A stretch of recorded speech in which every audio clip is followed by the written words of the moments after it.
그럼 이번 시간에는 포트폴리오 띠오리에 대해서 좀 더 자세히 보도록 하겠습니다.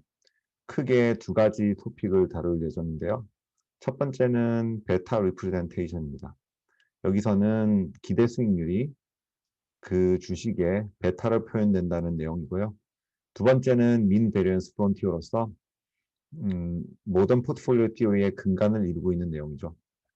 그러면 먼저 베타 리프레젠테이션에 대해서 자세히 보도록 하겠습니다. So in the expected return beta representations, the expected returns can be represented in the following way. So if you look at the equation 1, on the left-hand side, you have the expected return on stock I. And on the right-hand side, you have betas and lambdas. Okay? So this relationship is cross-sectional, meaning that it is describing what kind of stocks have higher returns, higher expected return than the other stocks. Okay? And these higher returns are driven by betas. Okay? So you can see here that lambdas are common across stocks. So lambdas are fixed numbers, whereas betas uh, vary across stocks. Okay? So if some stocks have higher betas than other stocks, then it's going to matter for the expected returns. Okay? Again, this is a cross-sectional relationship, meaning that it is comparing one stock with the other stocks. Okay, and note that the intercept lambda, intercept gamma, and also the slopes lambdas are common across stocks. Okay, so there are no I subscripts here. Okay, so that is the cross-sectional relationship between expected returns and betas. Okay? So what it's saying is the following.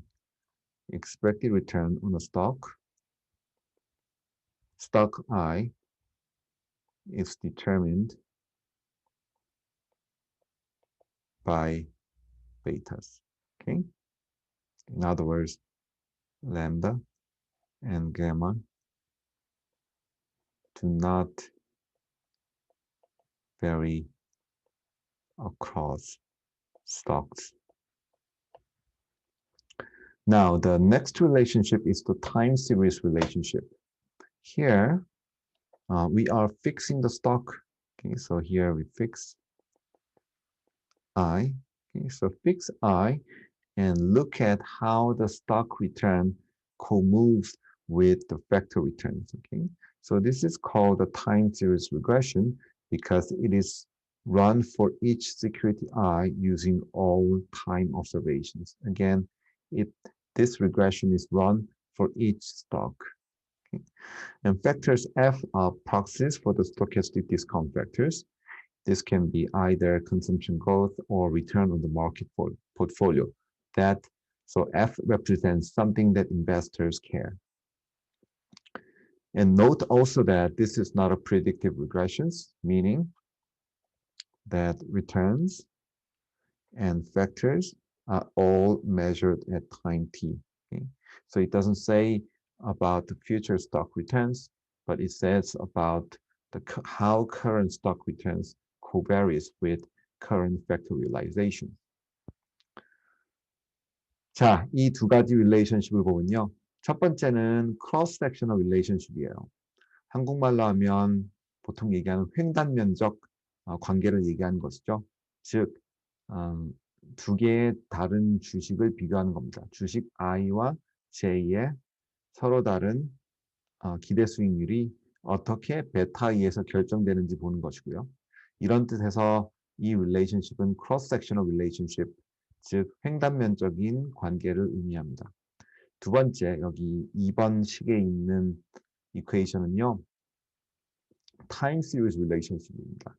즉, 스탁을 고정하고 어떠한 하나의 주식에 대해서 그 주식의 리턴이 그 주식의 시간에 따른 리턴 변화가 어떻게 팩터 리얼라이제이션과 동시에 움직이는지를 조사하는 관계식이에요.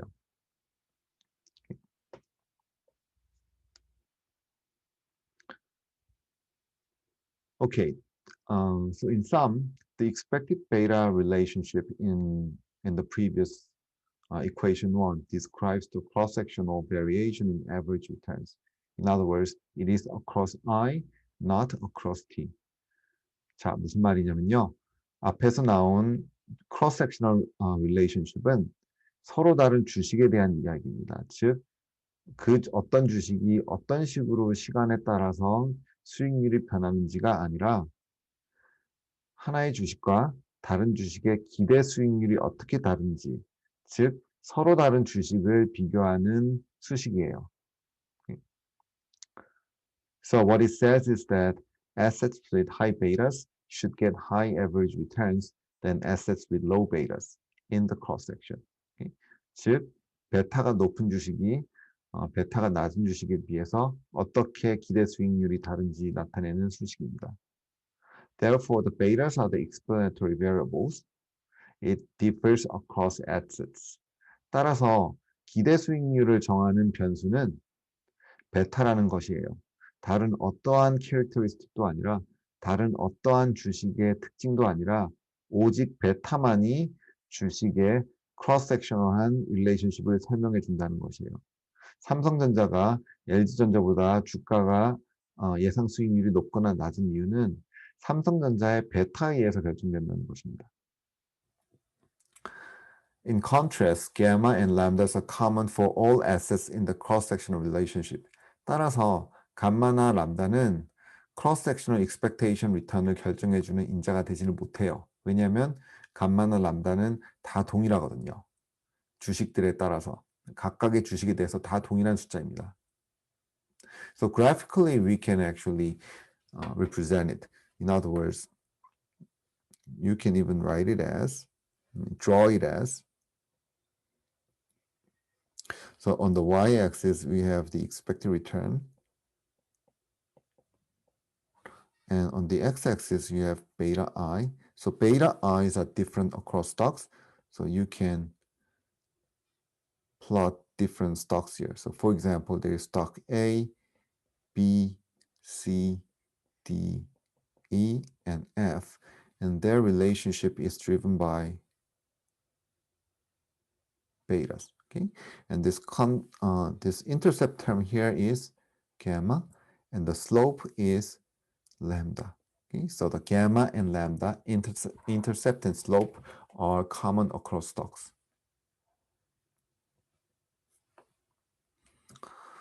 So betas.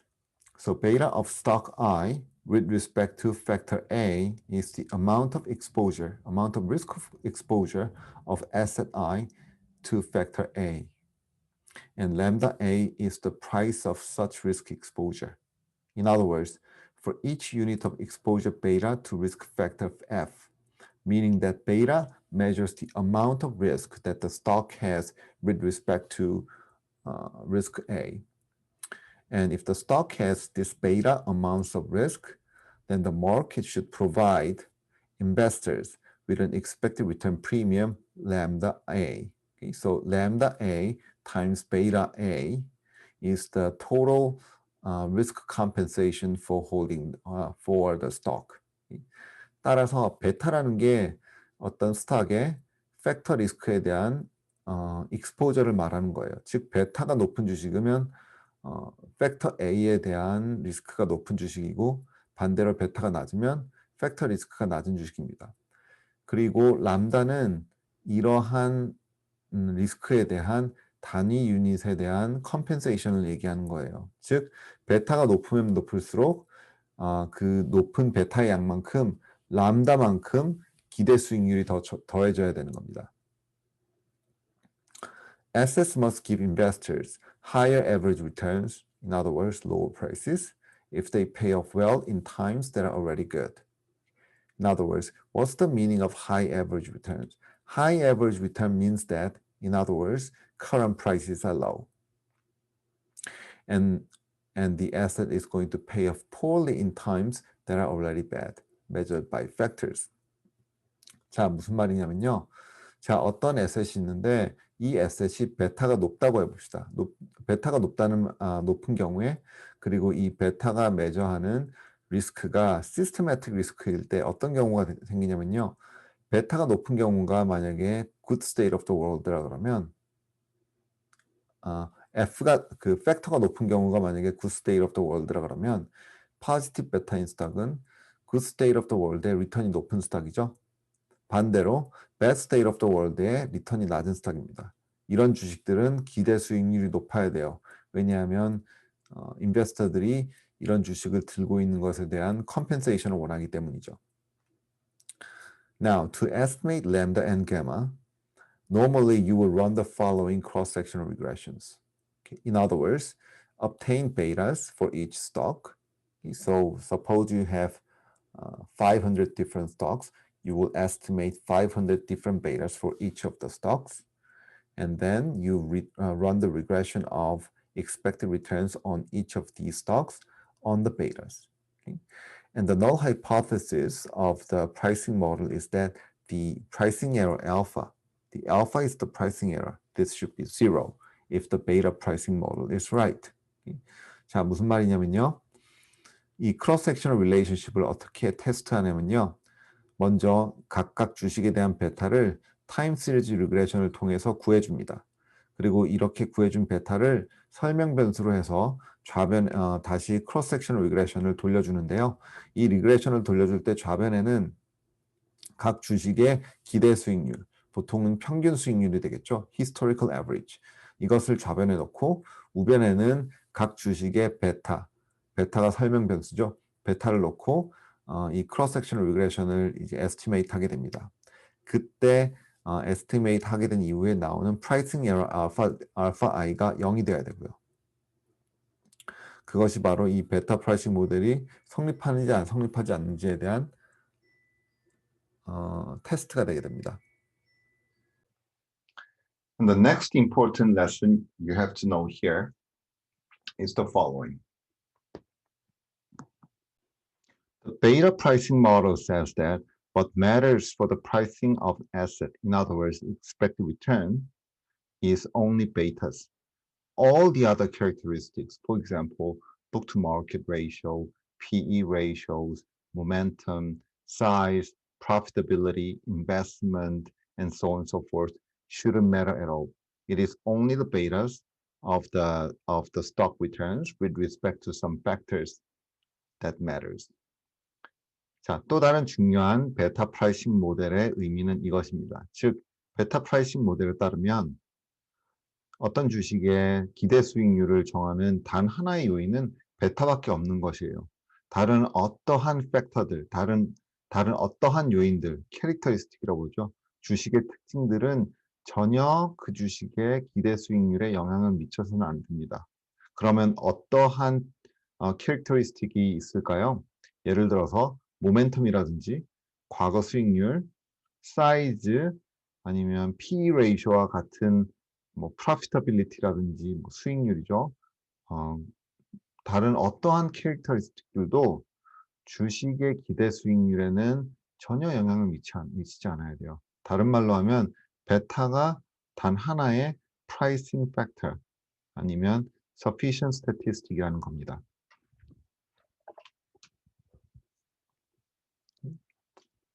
The intercept gamma is the risk-free rate if there exists one.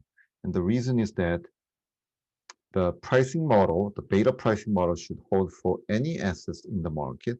Therefore, if the asset I is the risk-free asset, and by definition, risk-free asset doesn't covary with any other assets. In other words, the beta of this asset should be 0 for all I. Therefore, what we have is expected return on the risk-free rate should be gamma, right? Therefore, gamma should be the risk-free rate. 자, 이러한 이유로 감마는 risk-free rate과 같아야 되고요. If there's no risk-free rate, I mean, you might wonder how come there's no risk-free rate, but it is possible in the sense that even the US Treasury rate has risk. There's no risk-free rate in an unconditional sense. So gamma should be estimated in the cross-section. In that case, when there's no risk-free rate, we call gamma the zero beta rate. It is the expected return on zero beta asset. 자, 만약에 그 시장에 리스크 프리 레이트, 즉 무위험 자산이 없다고 하면요. 감마는 보통 말하는 제로 베타 레이트과 같은 값이 되게 됩니다. 자, 그러면 어떻게 무위험 자산이 없을 수가 있냐? 정부 채권이 무위험 자산이 아닌가 하고 생각하실 텐데 꼭 그렇진 않습니다. 정부 채권이라 그래도 인터레스트 레이트 리스크도 있고 또 부도 위험도 있죠. 국가 부도 위험. 따라서 리스크 프리 레이트이 일반적으로는 없다고 보는 게 더 타당합니다. And there are some other common special cases. So you can express the beta pricing equation in terms of excess returns, which in many cases is more easy to deal with. So if there is a risk-free rate, gamma is simply the risk-free rate. Okay, so therefore, if you move gamma to the left-hand side, then you have the beta pricing model in terms of excess returns. And when the factors are also traded assets, we have expected return on the traded asset being lambda I. Why is that the case? Let's suppose FA is a traded asset. Then the beta pricing model should also hold for the traded asset, right? Therefore, we have FA equals gamma plus, I mean, in terms of excess return, there's no gamma. We have beta of FA lambda A plus all the other terms are zeros because if you run the regression, remember where are betas estimated from? It is estimated, they are estimated from time series regressions of factor returns on other factors, right? Therefore, in this case, the regression coefficient is 1, and for all the other assets, it should be 0. Okay, therefore, the beta pricing model takes this form, and of course, beta, this thing is 1, therefore, it should be just lambda. Okay? 즉, 어떻게 되는 것이냐면, 자, 만약에 traded asset이 팩터잖아요. 그러면 lambda, the price of risk is simply the excess return on the traded asset. 왜 그러냐면요. 먼저 베타를 구할 때 팩터 리그레션을 타임 시리즈로 돌려주잖아요. 그 당시에 traded asset 리턴을 팩터 리턴에 돌려주기 때문에 베타 A는 1이 되고, I'm sorry, beta A should be 1. 베타 A는 1이 되고 다른 모든 베타는 0이 되죠. 이 베타들을 자, 그 다음에 크로스 섹셔널 리그레션을 넣게 되면 람다가 바로 expected return on the traded asset 이런 결과가 바로 나오게 됩니다. Okay. And also note that the cross-sectional regression does not follow necessarily from taking the expectation on 2, because in the time series regression, the regression intercepts A's are different across assets. What does it mean? If you remember the time series regression,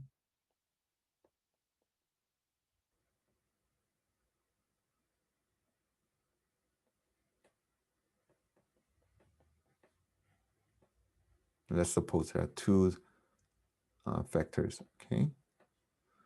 Now, if you run a time series regression like this, and then if you just simply take the average,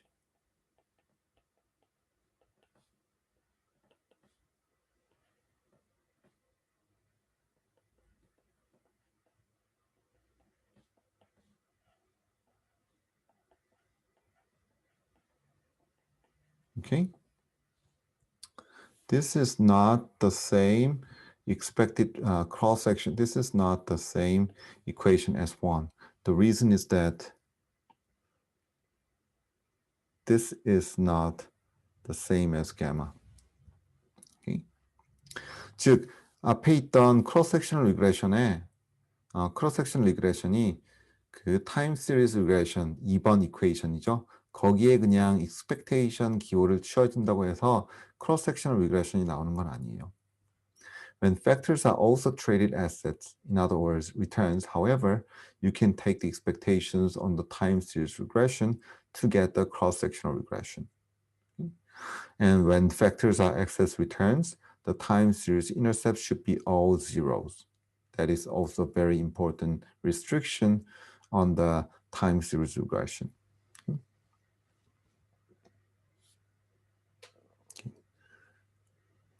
자, 그러면 mean variance frontier부터는 다음 시간에 하도록 하겠습니다.